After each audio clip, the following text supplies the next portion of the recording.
us more insight. I am with, will you pronounce your name? Inan? Inan. Inan Harsh. Inan Harsh, also known as Chef Dizzy, as you see there. Inan is a very, very important part of this Moscow homicide investigation because he was a neighbor of the 4 victims who lived on King Street. And I just want you to share with us what you know. Many also have heard of the neighbor that possibly heard a scream. This is that person that I have with me now. So let everyone know this is going on. We'll try to take some questions as well, but right now I'm going to start with my questions because I have a lot of them. I want to thank you for being here. And first off, I think we should just start by taking us back to that night. The things I've heard in the news from you, Inan, are that it was an unexpectedly quiet night. You wrote about the crime on social media, and share what you remember from that night. Is that a good place for us to start right now? Yeah, yeah. Okay. So, I work about like 10, usually like 9 to 11 hour shifts. So I went to work. I got off around, I think it was around 12 that night. It was kind of like a late close, and I like bullshitted with like a coworker for a little while after work, and then I went home. It was around, I don't know, like 1:30, 2-ish a.m. Is maybe when I got home, maybe and I always I'm always like kind of hoping that I have like a parking spot right in front of my door when I get there, because like lots of times on campus, there's like parties and like they're pretty full.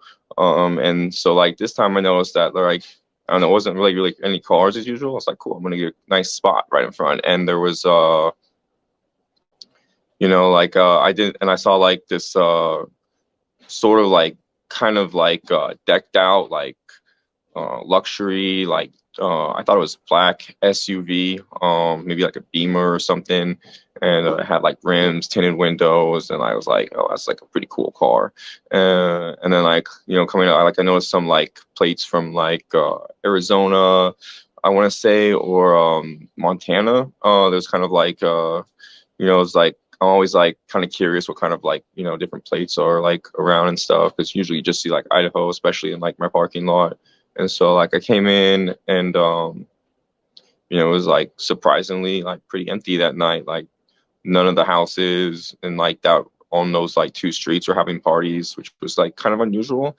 And then I went home. Was like making some tea, just like doing some contact staff drills and like stretching. I think I played a game of League, and then I went to bed. And then as I was falling asleep, it usually takes me like 30 minutes to an hour to fall asleep. Like, I don't know, I guess, I dismissed like initially like, one of my neighbors returning hello after me. So I heard like, a car shut, a door shut, and then like, apartment door shut, and like also, like a scream. But like, that's like normal. Like I always hear like screaming almost every Saturday night. So like, I didn't really like think of it.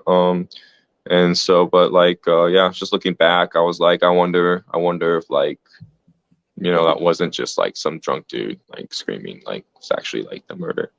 And yeah, and it was like, it was kind of a trip having like the cops like come on, and like, when it happened, they're just like, asking where we were, and we're like, this is weird. Like they're knocking on every single door in our apartment. Like that's never happened before.